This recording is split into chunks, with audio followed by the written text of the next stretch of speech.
आपण पाहत आहात महाराष्ट्र फास्ट डिजिटल न्यूज। संविधानापेक्षा कोणी मोठा नाही। आम्ही प्रत्येक बातमीवर लक्ष ठेवतो। सर्व बातम्या आपल्यापर्यंत पोहोचवण्यासाठी आपल्या हक्काचं चॅनल आजच आमच्या YouTube चॅनलला लाईक करा आणि सबस्क्राइब करा। YouTube चॅनलच्या बातम्या मिळवण्यासाठी बेल आयकॉनला क्लिक करा।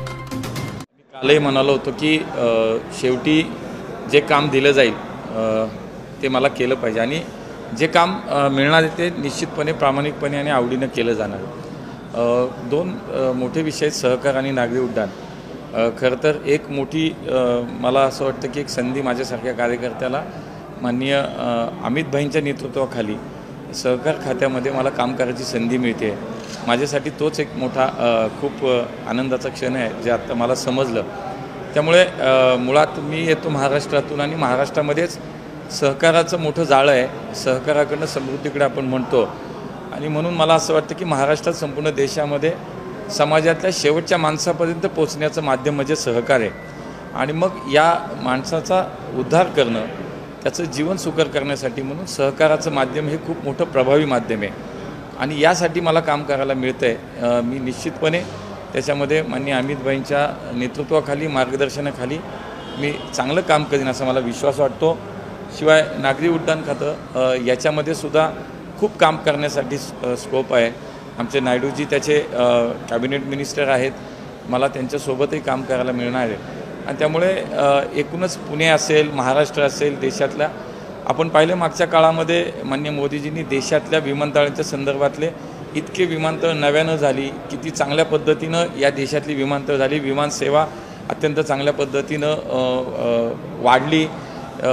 विमान प्रवासींना एक चांगल्या प्रकारचं निश्चितपणे सुविधा देण्याचं मागच्या 5 वर्षाच्या 10 वर्षा काळामध्ये खूप चांगलं काम झालं।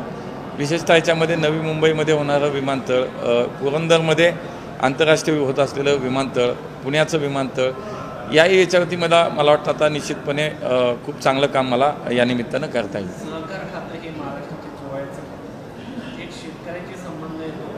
या निवडणुकीमध्ये मोठा फटका भाजपला शेतकऱ्यांच्या नाराजीमुळे बसलेला आहे। काय नवीन संकल्पना तुमच्या डोक्यात आहेत? काय काय नवीन करता येऊ शकतं? मला असं वाटतं की मला काही वेळापूर्वी सुद्धा कल्पना नव्हती की कुठलं खातं असेल आणि मला कुठल्या खात्यामध्ये काम करायला मिळेल।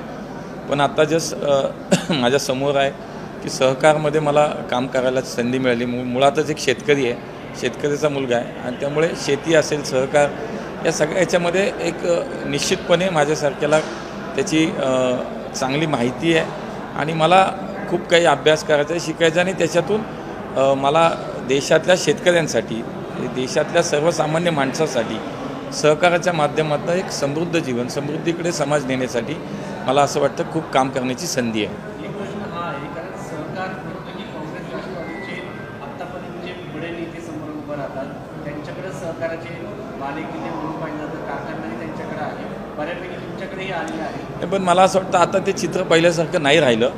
आज बऱ्यापैकी आपण पाहत असाल जिल्हा बँक असतील, सहकारी साखर कारखाने असतील, गाव पातळीवरच्या सोसायट्या असतील, मला असं वाटतं इथपर्यंतसुद्धा आज भारतीय जनता पार्टी आणि आमचे नेते महायुतीतले नेते आज आमचे अजितदादा असतील, देवेंद्रजी असतील, शिंदेसाहेब असतील यांच्या नेतृत्वामध्ये काम करणारे अनेक नेते आणि आज कार्यकर्ते सहकारामध्ये खूप चांगलं काम करत आहेत। त्यामुळे आता हे पहिल्यासारखं चित्र नाही राहिलं। आज आमच्याकडे सुद्धा खूप मोठ्या प्रमाणात चांगल्या पद्धतीनं सहकारात काम करणारे नेते आहेत आणि मला असं वाटतं की या सगळ्यांचंच मार्गदर्शन मला घेता येईल आणि चांगलं काम करता येईल। तुम्हाला दुसरं जे खातं मिळालं ते सिव्हिल एव्हिएशन आहे, अतिशय क्रीम खातं समजलं जातं। बरेच जण यासाठी इच्छुक असतात आणि त्याचा एमओएस म्हणून तुम्हाला काम करायचं आहे।